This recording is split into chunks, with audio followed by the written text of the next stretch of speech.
A lot of you are already our customers, so we very much appreciate that. To recap, we want to be a all-in-one platform for commercial real estate.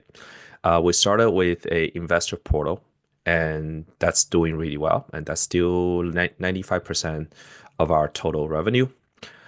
We have a CRM that's picking traction, and that's going. We have drip campaigns, kind of like built from scratch CRM that replaces active campaign go high level. And we have underwriting that a lot of you folks are using on this call. And you can give me feedbacks or you can ask any questions on those. And then obviously we have a marketplace and a fund admin that we can also talk about. But that's kind of the introduction. And here's the time for anyone to you can put your questions on the chat. You can put your questions by unmute yourself and just ask me anything. You can ask me about the software. You can ask me about the company. You can ask me about the team. You can ask me about the trends in current commercial real estate, anything we are watching out for, or any kind of a wish list that you like on the roadmap. So I want to make this super interactive, and that's the only introduction I'm gonna do. So yeah, I'll open up to the audience. Anyone can ask me anything. What's on people's minds? Perry. Yes. Hi. Hi. I sent you an email a few weeks ago with an underwriting model that a friend of mine had created years ago. And I really like the sensitivity tables he has. He has a number of sensitivity tables that really give a good idea, give investors or prospective investors a good variety of variables. And I know you have some in the underwriting module here, and I just wanted to encourage you to add, maybe a couple more, maybe from those ideas, if you ever got that email, because I really think it's helpful for investors like me anyway. Yeah, I love that. So first I 100% apologize. That email definitely slipped through the cracks. So I have not I actually did not notice that. So big apologies. I will definitely take a look. And I would love to also so let me take a look first to see how they do on the sensitivity analysis. We have a version of the sensitivity analysis which some folks can I can show that as well. But let me take a look at that first email first. Yeah. Okay. Sure. Yeah. Thank you. Sure. No problem. Thank you. Like that. Hmm. Hi, Perry. This is Srini. Hi. Uh, Yes. I Hi, want Shani. yeah. What's your plans on expanding the CRM functionality? Like, Mm-hmm. no, to effectively raise the funds or communicating with the potential investors, right? Mm-hmm. Yeah. What Yeah. is the Tell roadmap? me more about that. Yeah, the CRM. Like you have checked out our CRM. And I think Shuni, you have some great feature requests. So tell me more on what are the wish lists of the most important things you want in the CRM. Mm-hmm. Yeah. See, main thing is when we get a lead, when we enter lead, where is that status or a task level assignment is what I need. Task level assignment. So you want to be able to create task Suppose, lists. yeah, I got like, let's say I got 50 leads, either Yeah. different mechanisms, right? It could be through my website or leads or paid leads that I buy from some other mechanism, whatever, right? Or through Mm-hmm. referral. I know you have the mechanism to feed the leads into the CRM system. So Mm-hmm. then the leads, I assign it to 3 to 4 of my team members. Where is Mm-hmm. lead status or automatic assigning the templates or something driven, Mm-hmm. right? These are the automated emails. Mm-hmm. If it is like they can make it, oh, this is an invalid lead or follow up the next steps, then where they send the email, the pipeline. We have some pipelines, but enhancing it to the task level, what are the tasks open with each employee, right? Some Got it. Okay. Those are the CRM features I've seen. I use a different CRM for a different business. We have Mm-hmm. different functionalities available. See, Mm-hmm. expecting everything may not be possible, but at least some of the things I can brainstorm further. But at Mm-hmm. least we have is very basic. Mm-hmm. But at least if we can expand what is needed, to Hmm. funds, that would help. I love that. So, what is the CRM that you were using on the other business? Is that Active Campaign or HubSpot or Go Ahead Level? No, we have Mhm. it's a property man. It's a we call sales. 1 second. 1 second. I will tell you. Salesforce? 1 second. I will All tell right, you. sure. All right. Mhm. Oh, lead simple. I see. Got it. Um, I Lead simple. That is for more of a property management related. mhm. Yeah. I see. So, thank you so much for saying that. We do have the ability to send drip campaigns, which you folks probably saw. So you can like put them into a lead capture form and so on. But what you want is more holistic way of like I have these folks that come in through whatever sources. I don't really want to put them into a pipeline manually. I want to be basically automatically score them almost as a task to my team members. And by Yes. doing so, they will go into some kind of drip campaign automatically. So we have all these tools, but we don't have the recipes to help the GPs on like run this recipe to succeed. Like we have a bunch of like little tools without a handbook that goes with the tool. That's how I describe the problem statement. And so I will talk about the meta points. How do I resolve that problem?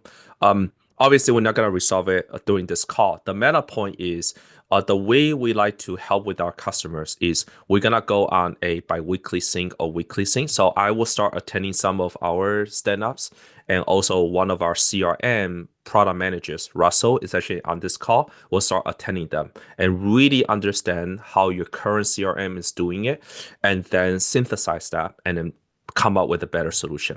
The intent is there is we want to help. And in order to help, we basically need to understand the problem statement, what you want to get done, and then we'll come up with the best way to get it done. Yeah. So that's kind of the meta point on it. Yeah, even I can come prepared a little bit more what is needed. Mhm, I recently purchased one, not purchased, I'm talking to one another CRM company. mhm, Uh, that is for not for investment, that is for financially, which will carry insurance and financial planning activity. mm, So they're same thing, the leads, where it is the pipeline, right? How that is working, we can compare and come up with what would be required purely from investment perspective, right? mhm.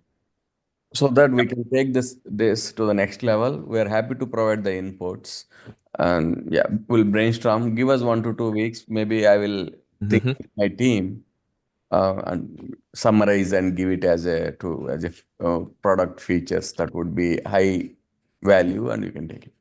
I love it. Yeah. The last few years we've been building the building blocks, and it is time to have this kind of recipe like workflows. And like if this is what you achieve, this is a typical workflow. Give a manifestation of that workflow, and so people can like get some ideas of like what to do with it and so on. So I like that idea a lot. Thank you, Srini. And then yeah. Another question. Mhm, It's not a question. Do you have any plans? Say underwriting feature, how to use? I don't know. So mhm, far, I'm using only investor base and investment. I want to know how underwriting module helps. Is it only for multifamily?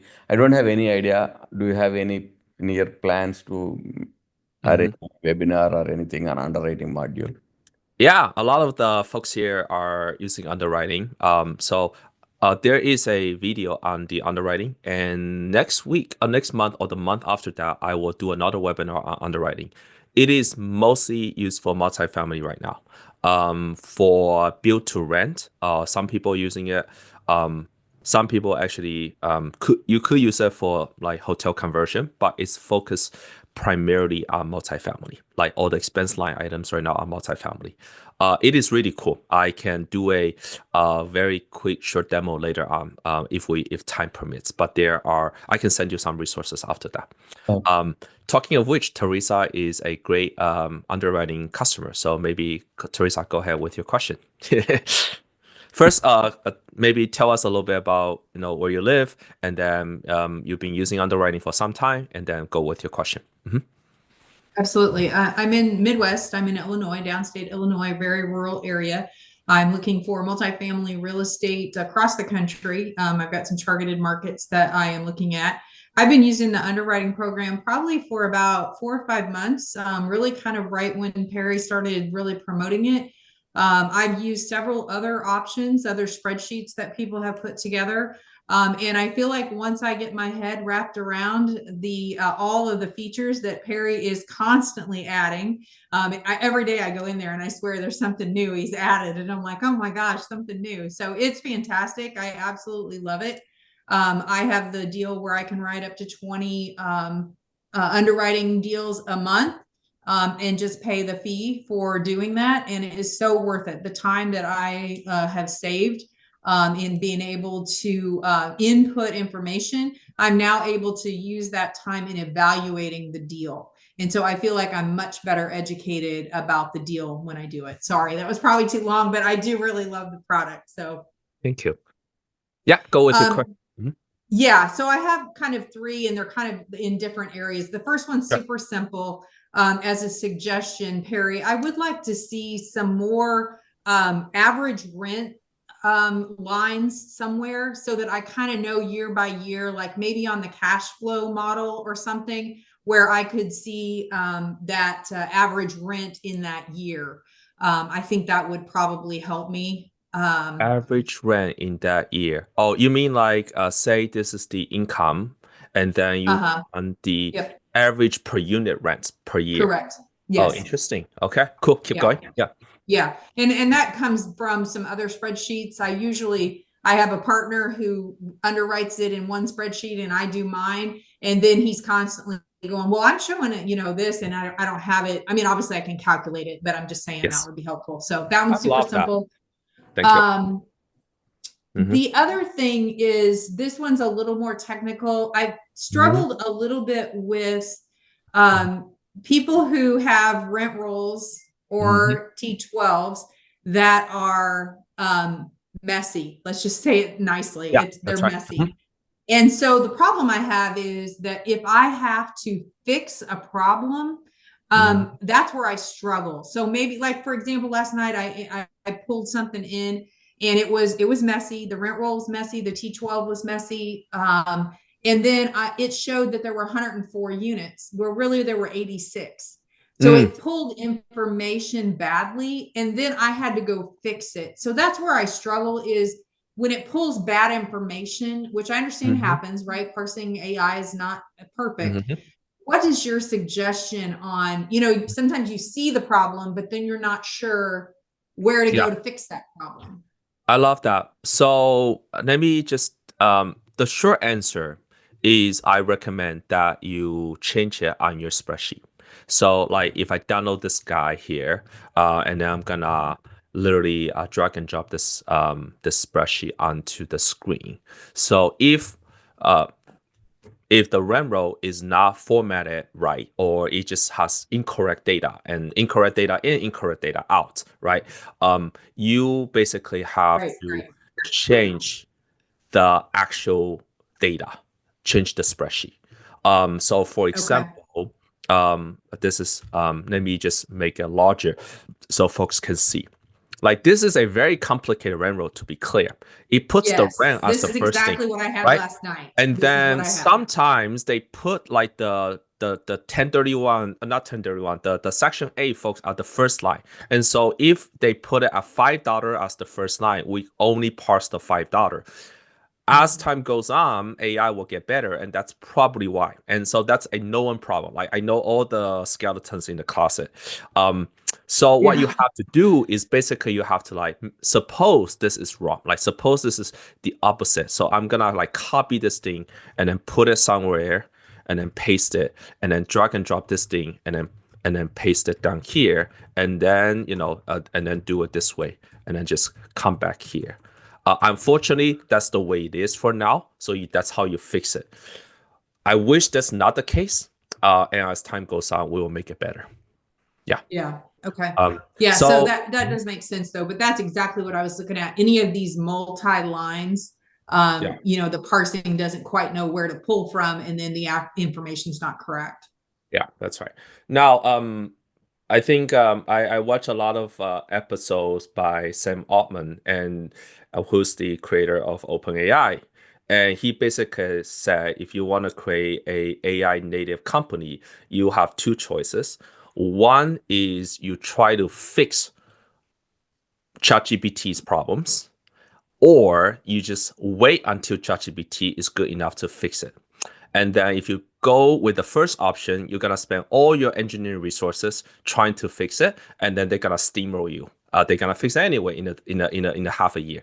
So, but if you just wait until it gets better, you develop all the things that's outside of the core functionality of the AI. So that's we're taking the second approach. It was like in a couple of months, they probably know how to determine those things, and we just let them Right. Right. Okay. And the final question I had was more of your perspective. Talk to me about multifamily. I'm struggling a bit with the underwriting tool. I'm being really conservative, ultra conservative, for example, with rent increases. Okay. So Okay. I'm doing like a 2 or 3% rent increase. Mhm. So this is less about what the program does and more about your experience in where you think that's headed. Because what I'm finding is that my numbers, my information, the quick snapshot that I'm getting is not close. Like I'm $2 million off or $3 million off from what Mhm. the other person is offering. And so can you Mhm. just talk a little bit about how you see what's going on? Yeah, so I'm hearing that from multiple customers, and it's very interesting because I go on these calls with the folks that are underwriting the latest deals, and so I get almost a peek into the world of like what's going on the market. And I can describe the current market being all the variable rate financiers are coming due this year. There are a lot of things on the market, a lot of deals getting foreclosed on. They are all selling at slightly above or slightly at the loan price. And so it's a great time to buy. And what happens is that you have these 2000 built class A or A minus products that are, they're charging 1000 and their market rent is like 1300, but they just couldn't get it up to 1300. And so the question is like, I don't have any renovation I need to do on this property. It was built in like, 2015. What should I do? And the answer is no, you don't do anything. You just buy it because they are in distress. They can either refinance or they can. So you can use a combination of a bridge loan. I know bridge loan is a terrible name right now, but it's actually creative using a bridge loan. Get it, and then in 2 or 3 years or 4 years. So instead of saying, I'm going to bring all of this up to market rent, you can say, well, maybe over the course of 24 months or 36 months, I can bring it up to pro forma rent. So that's one way to do it. I will say, right now, ironically, it's time to be aggressive because everyone is fearful. So I will actually just increase the number of lease up periods. So normally all your pro forma rents are achievable. So this is a 7% achievable, but you can easily change it to say, I want this to become true over the course of say 24 months instead of 12 months. So that's that. And then you may not need to spend that much money on the capex. So right now, the way to get multifamily, in my opinion, is through financing and just the ability to raise money as opposed to value add. I don't think value add is something that's the game in town right now. Right now, it's just like if you have the money, you can buy anything on the street. It's gonna be okay. Especially so, and if you have two choices, if you have a 1983 asset versus a 2015 asset, buy the 2015 asset because it's equally under stress. Yeah. Gotcha. Okay. Thank you, Perry. Appreciate it. And because I'm on underwriting, I will show folks a couple things here. So that actually was answering the first question, which is the sensitivity analysis. And by the way, Stony, I totally forgot about your email. Let me get back to it in like after this call. So here you have the target metrics. So I say 1.8x is above that is my sensitivity. If it's 12%, if it's above that, it will show as green on my sensitivity analysis. And by looking at the uses, I can see my working capital is super high. So let me go back to my working capital first, and then let me just change it to say a month of expenses. Okay, so that's fine. Let me do that. And then let me just double check everything. Okay, this is fine. This is looking pretty good. 13% IRR is pretty good. So this is what we mean by sensitivity analysis. You go to so a few terminology. This row is the primary navigation bar. If you hover the primary navigation bar, you see the secondary. The secondary are also showing at the bottom. Okay, the way to do it is you literally follow this line. Do data sources, then do assumptions, then do modeling. And so I like to go to the sensitivity analysis, which is the last stop. I click onto it. Because I set my metrics there, I can look at this chart. This is a very powerful chart. So this chart is saying it's a matrix between purchase price and exit cap. And the purchase price decreases from bottom to the top. So at the very top is the lowest purchase price, which gives you the highest equity multiple IRR and cash and cash.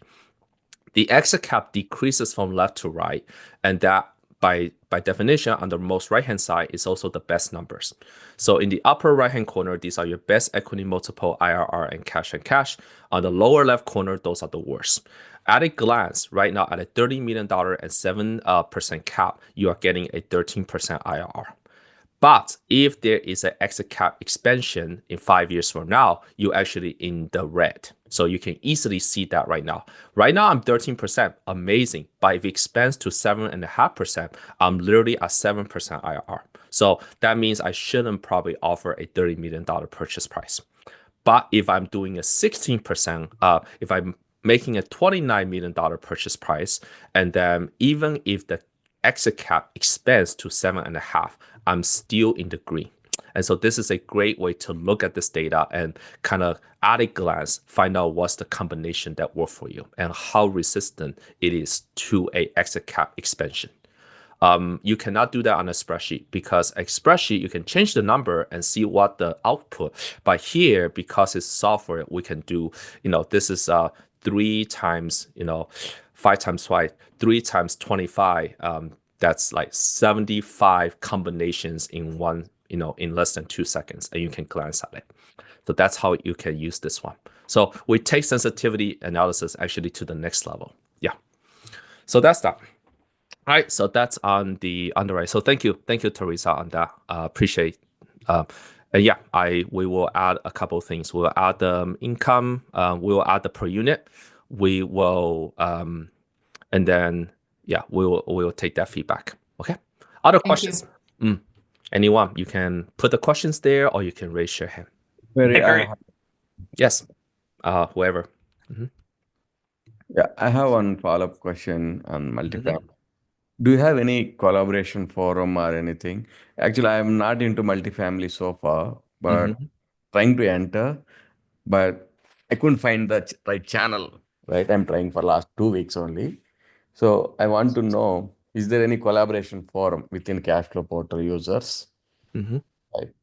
Oh, you mean collaboration between the customers? Like, hey, I want to find a business partner, or sorry, go ahead. Yeah, see, basically, if you take my current scenario, right, I want to enter into multifamily. I want to know if anybody is willing to sell, right, or any deal open. Join as a partner, join as or I can buy if someone is willing to sell a multifamily. Like having a collaboration forum with all the business owners, somewhere, some kind of Slack group or Facebook group. Is there anything collaboration forum? Great question. We have a Slack group. We will double down on that Slack group. Right now, afterwards I can send folks. I can send you the invitation to our Slack group. What we that actually touch on this part, which is InvestBase. InvestBase is a marketplace that you can use to meet your fellow GPs and LPs. The LPs we bring in, the GPs, they kind of like, they say, I want to feature myself. And I like to go to GPs. If you are a feature, this is not so much about buying their deal. We're not really in the brokerage business yet. And that's not something I'm thinking about. But if you want to look for co-GPs, this is what I recommend. You go to GPs, you click on filter, and then if you are a GP yourself, you can actually look at how this is self-advertise how much money they can raise, and then you can connect with them and partner with them. You can also find out what, like, let's see, I am focused on multifamily, and these are all the people who focus on multifamily. You can apply that, and then you can see all the GPs that focus on multifamily. Then you can like see, oh, this guy has an active offering, and Granite Towers is legit. I click on it, and then I can see all the connections they have. So that's all the connections. So that you can build out a network, but not so much about a marketplace for selling. That's not what we actually focus on right now. The best way to put it is we are focused on the GP as our main avatar. And so we help them streamline their back office, do all the communications and marketing, help them underwrite, help them meet other fellow GPs, and maybe some LPs, and then more of the back office fund admin. The next step in the roadmap, by the way, is to create asset management, which is if you have 5 properties in 5 different regions, and some of them are using Appfolio, some of them using Buildium, and so on and so forth, we can kind of aggregate them into a single kind of a source of data that you can make some decisions on, whether what's the effective rent, what's the best marketing channel, and then you can send the same insights with a click of a button to your LPs. That's the goal. So not so much meeting, like seeing what deals are out there, but more about collaboration with other GPs. That is what you can use for. Basically, I can partner with other GPs, find out if they have anything available to offer. That's how I need to find it out. Exactly. And that's what you want to look for. A trick here is if you look at this thing, this is also for basically, by the way, this is for file 6Bs as well. And the reason that the file 6B works on InvestBase is that you don't see their file 6B deals until you are connected. It's just like going to a conference. You build that substantive relationship, you connect with them, and then they accept, and then you can see their file 6B deal. And then here's the hint though. Here is the active offering. And so if you see the word, that means they have a deal going on. So you should probably reach out to them. So that's a really nifty trick that you have. You can technically also see all the LPs. These are the people we bring in. These are not your LPs. Your LPs don't even know because we're a white label. But one thing, a trick here is if you see that there is one investment, this person has like 20 investments and so on. These are real investments because the reason that this works is that this is actually the data comes from Cash Portal. So we know that that's a 6 investments they made. And to that extent, you can also say all the GPs. I'll actually go to my offering. Let me just go to my. Sorry, not this one. Perry Zhang. If you use my as an example, because that's the clearest one, you will say returns verify. And that's because I do the distributions on Cash Portal. So we can verify your returns. We can verify that this is real. So this is the start of something really cool. And we are very excited on where this place, which is more of a consumer app, can go. And it's a networking site between the GPs and GPs and GPs and LPs, and even in the future, LPs and LPs. So this is a great place to do some networking. But so give it a try. GPs, can you go show me one more time? GPs, if I want to filter who is working on multifamily, where I need to go? Yeah. You go to the GPs tab, click on filters, and then scroll down, select the markets. Okay, perfect. Thank you. Yeah, I know it's a little bit hidden. In the future, we're gonna make the selection kind of more obvious on the left-hand side, but right now you have to click on this thing. Yeah. Thank you. All right, cool. Okay, let me go back to that screen. Okay. Other questions? Anything you folks like? Just a comment. One of the things I love about you guys, Perry, is you're always making improvements. Thank you. We'll try. Appreciate that. Hey, Perry, I'm gonna jump in here, if you don't mind. Yeah. A couple Hi, questions James. back on, hey, how are you? Back on the underwriting. Mhm. Ran into this a couple different times. You know, when I parse a rent roll, sometimes there's might be the same unit type, but it Mm. actually is listing it as a second unit type. Mm. You know, is there a way to merge the I love unit it. types to be one? And I ran So into good this, question. yeah, and I ran into it again today where it picked up as a garage parking as a unit. I obviously want to count the income as a garage, but it, you know, garage isn't the same as a unit. And so I want to delete Yeah. it, but it's not letting me delete it. I can put it at 0, but it's not letting me delete it as a unit type. Yeah. So there are two ways to solve it. Thank you so much. I'm aware of that problem. So you see here on a typical rent roll, there is a thing called type. When these numbers are different, there's nothing almost the software like intelligently know, oh, these are actually the same. Like this is a 221 dash U, I guess, for upgraded, and this is 2.5. And then the short answer is you basically have to go in and manually change the number if you want to merge them. That's the kind of the lazy answer that I'm telling you. So Just to be that's clear, on the rent roll before we parse it and upload it, correct? Yes, beef. You Yeah. basically want to go back to the original rent roll, change the data, and then re-upload it. When you Okay. re-upload it, we'll regenerate. That's the Yeah. shortcut. That's the current method for now. In the future, there are two things we want to add. The first thing is we wish that on these unit mixes, you can drag and drop. You can like select two rows, right click on merge. That's the answer I want. We just don't have we just have not implemented that yet. That's I think about underwriting every day, so I know all this. I want that too. We just don't have time to implement that yet. So you wish that there is a way to merge them, and then there will be a pop-up that shows which rent do you want, which pro forma rent do you want, and that's kind of what you want. And what's the origin, what's the destination, and what's the destination rent. That's another way to merge. That's more on the after you have processed. That's kind of the post-processing part, right? So that's another way. The UX that I'm thinking is like, you have all your chase cars and you want to merge the reward points. So there's the origin and then there's the destination, and so that's way for us to make that improvement. But for now, you just have to go back to the original rent roll, change the data. I recommend that you make a copy of the data so you don't lose the original, change that, and then re-upload that thing called like sample like rent roll dash update it. Yeah. Mhm. All right.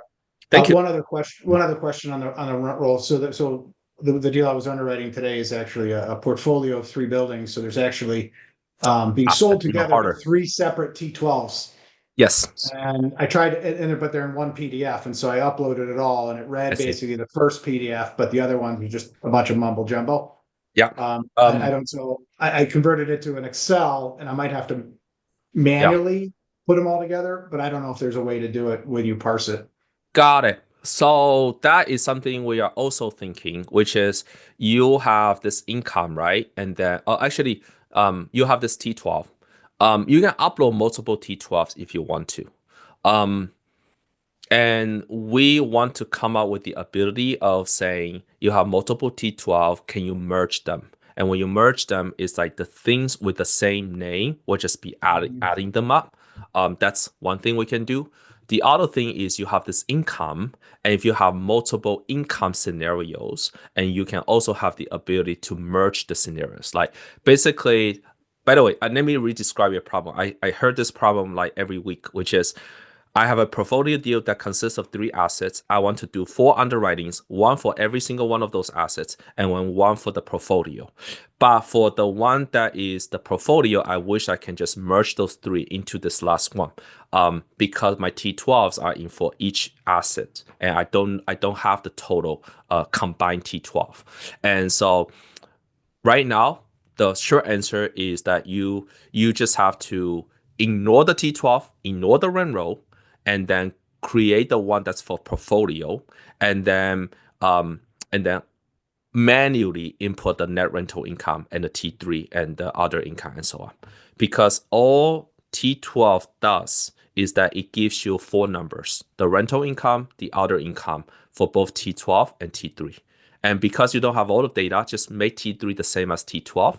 That's kind of like that's the goal of the T12. That's at the end. That's what they came up with. And then on the expenses side, unfortunately, you do have to put in every one of those expense numbers manually. That's the current scenario, which is like you almost back to a spreadsheet, kind of like manual operation. And that is something we are working on the roadmap. But right now, it doesn't exist. Yeah. Thank you. I hope that answered the question. Yeah. Thank you. Thanks. Yeah.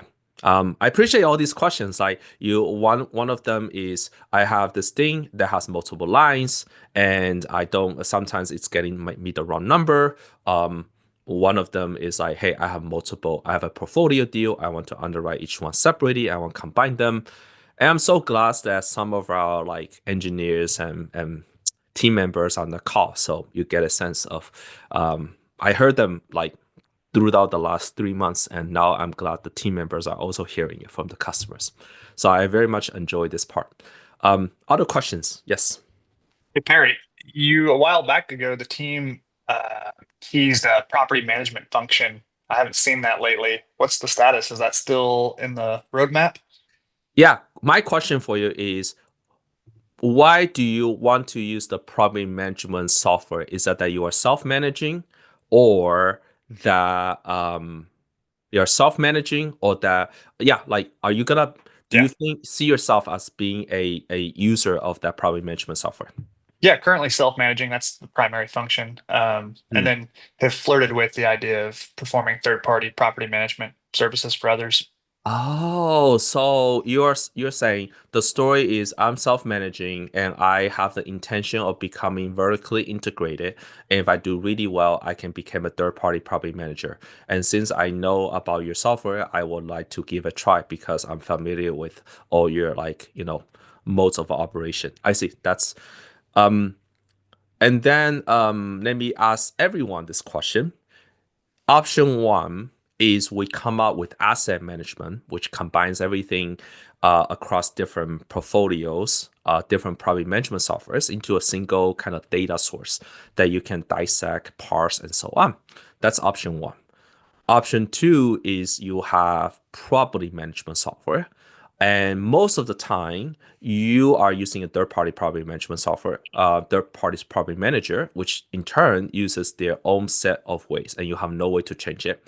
But the pro is like, if you're starting out your own property management company, or you are managing your own rental properties, that's very useful. Asset management or property management? Which one would you pick, Jacob? And which one will other people pick? If you don't want to speak, you can just put it in the chat. We can do a quick vote. Yeah, just put it in the chat. Interesting. Scott wants PM. Okay, go ahead, Jacob. Yeah, I think I'd probably still stick with PM, but I like the asset management function as well. So why do you want PM more than asset management? Why is asset management not that useful for now? I feel like I could do the activities of asset management without kind of a rigid software and tools and systems, right? Congratulations. I see. So you are saying that you can do it. You can just go to a spreadsheet or go directly to that portal, to that like Folio and Yarly, and just look at the data that way. Yeah, right. Right. But go ahead, Sean. Yeah, I was just going to say, Perry, I think where we're at, the asset management makes sense because we've got 2 or 3 different property management softwares. And then eventually, when we decide to bring we've grown enough and we want to bring everything in-house and become vertically integrated, then the property management software would be useful. Got it. Good But to know. that's probably a couple of years out. Yeah, it's kind of 50-50. I can see some people like one or the other. Yeah. And then Scott, you said PM because you are vertically integrated as well, Scott? Yes, that's exactly why. Although, I mean, can I just say both would be fantastic? But selfishly, as the responsible party for the property management company that we're building in-house, I have to put that as my vote. I see. Got it. Good to know. Wow. That surprised me. Anyone has thoughts on those? Asset management or property management, put it in the chat. Well, I would say once you do a good breakdown of all the use cases, you're going to see a lot of overlap between the two. And it might make sense, just from an agile standpoint, you roll out the simplest solution first, which would be asset management, and then you continue to build on that and grow into the property management. Yeah, good. Thank you. Now, so to answer Jacob, your question, we got rid of the property management kind of lead capture form was that we decided to take a step at the asset management first. So that's the current roadmap, which is 6 months from now, you should see asset management pop up one day. And then another 6 months to a year from now, you see the property management pop up. We are very much aware that property management is a beast of its own. And so towards that point, I also want to mention something. So, folks ask like, what is Cash Flow Portal all about?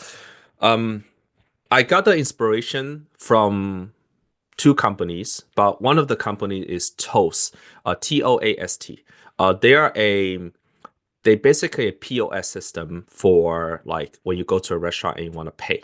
And so what they do is that, okay, we're helping, you collect orders. And then the restaurant owners, they're like, well, I also want to be able to take online orders. I want to be able to do gift cards. I want to pay my employees. I want to schedule, appointments. Do you have reservations? Do you have online ordering? Do you have all this stuff? They're like, okay, sure. Let me just build that whole thing for you, which is a whole suite for restaurants. They added the embedded banking, which then, they take a transaction fee of all the payments that come in. Then they got smart. They're like, well, I know everything about you, the restaurant. Why don't we are the best lender out there to lend to you because we have all your restaurant data. And so they got into like Toast Capital, which is lending business. We are going down a very similar trajectory, which is we started with the investor portal that's targeted for GPs. We help you communicate, help you market. We help you underwrite, and we have this marketplace that helps you get network. And then we will help you properly manage and asset manage. Property management is probably the hardest thing to build, and it's also the most comprehensive because by that time, we really know your property's operations. But if we really know your property operations, we can easily build a marketplace for lenders. With a click of a button, you send your T12 there. The lenders will take that and underwrite it on Cash Flow Portal, and they can give you a term sheet within like seconds. And then you say yes or no, and then you can go on a call with them, and then you can refinance it or you can buy it. So that's what we imagine to be 5 years from now. And then you also underwrite it. And if you get a deal, you underwrite it, you put in your business plan, and then with a click of a button, AI should be able to write your marketing message, your entire marketing email. In fact, it should also do your webinar deck. All the things I used to do 5 years ago, it should be relatively automated 5 years from now. So that's the vision, which is we want to create the Toast for commercial real estate, a single platform that takes from A through Z. Pretty excited about that actually, because it's all the things I used to do manually, and then we're just taking one step at a time. Yeah. So that's a good one. Anything? Yeah. Any other things? Go ahead. Cedric asks, does CFP host a community call for all the fund managers on the portal? Yeah.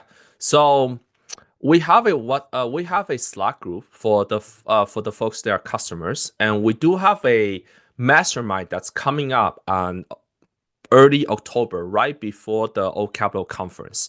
And so make sure you check an email for that. And we're gonna take the kind of the Slack call more, the Slack board more seriously. And then in the meantime, if you want to meet certain folks, I think the invest space is what we want to go after. But yeah, there's nothing replaces almost like a Slack group where you can just DM anyone at any time, right? And so yeah, let me think a little bit more about that, and let me lean more into this creating a community. It's not something that I have paid much attention to yet, but that's a great signal, Cedric, on this one. So let me think a little bit more about it. All right. Anything else? Other questions? Scott, I think you also use the kind of the underwriting a little bit. Do you want to give a little bit of a comment on how that has helped? Absolutely. So I'm new to commercial real estate, but I'm 20 years in residential. So I first took a commercial underwriting course, learned the mechanics of how to manipulate a spreadsheet and do all the hard lifting manually. And about the time I got comfortable doing that, which was taking me, the better part of a day to do a whole deal, you guys popped into our world and turned that day into an hour or so with the good data in. Pretty easy, to get to the sensitivity part, which is really the true underwriting, not just data crunching. So couldn't speak highly enough to about everything that's changed in our world to be able to look at deals much quicker and get to the meat of the decision making. So we appreciate you immensely. Thank you. Yeah, excellent. I love it. Thank you. Well, Perry, it sounds like you're going to have to give Scott my title of #1 raving fan. We did not discuss that before, so thank you, Teresa and Scott, on this. Yeah, appreciate it. Yeah, we're super excited about underwriting. On the roadmap for underwriting, in the next few weeks, there will be a section under data sources that will we call it OM. So you can upload your OM. We will fetch all the photos from that OM, automatically put them as assets. We will automatically get the demographics and the region, the neighborhood, and then we're gonna use ChatGPT to reward that so that you can create your webinar deck easily. We hope that you can take a photo of the unit mix that's directly on your OM, and then we will create a unit mix from that photo. And the idea there is that you can compare the unit mix from the broker and then compare that against what's the reality. The broker and the reality. And so you can come. So because we have this thing called scenario analysis, which is really, really nice. So that's coming up. The OM parsing is a big part of what we're going to do.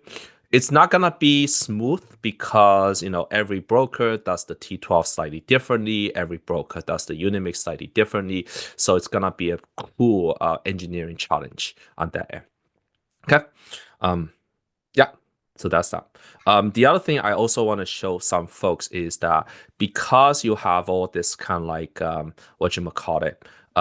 these waterfalls, we recently added this distribution waterfall templates for underwriting. So you can do import template, and you can say, I want a straight split. I want to do a preferred return waterfall, a preferred equity partner plus a straight split, or a pref equity plus a preferred return. So if I choose a preferred equity plus a straight split, I can import that. And then we have the template of like, this is the pref equity, this is a LP, and then this gives me a 17% IRR. Whereas without the pref equity, I can just toggle that. That gives me a 12% IRR. So you can create multiple distribution waterfalls with different partners involved, and then be able to toggle, hey, if I take on pref equity, what does it look like for? And then you can also look at projections of like, hey, the GP is gonna make $1.4 million with the pref. Okay, this is without pref. And then with the pref, if the deal goes well, GP is gonna make a little bit more, 1.8. That's just because you get this additional leverage. You only have to pay the pref, 12% or whatnot. Hey, So Perry, easily toggle them. on Go ahead, Sean. the IRR, Mhm. is that project IRR or is that investor IRR? So if I look at class A here, this is the LP IRR, okay? And the pref equity by definition is 11% IRR. If you look at the income here, if you look at the cash flow model at the very end, this is the IRR for the deal itself. Yeah. So Okay. there's the deal level IRR, and then there is the LP level IRR. Hey, I don't know if you follow Dr. Adam Gower on LinkedIn or not, but he proposed a new metric called yield split ratio. Basically, the project IRR minus the investor IRR divided by the project IRR. Okay. And the closer to zero that is, the closer aligned the GP and LP interests are. Oh, that's so cool. I will definitely look into that. Yeah, thank you. Who's the name again? Pete. Adam, Adam Gower, Gower.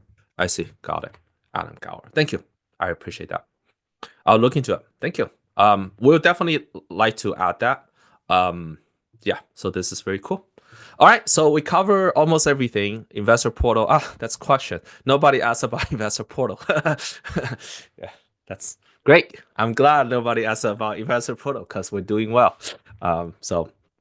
Thank you, everyone. Any questions? Otherwise, I think we are good.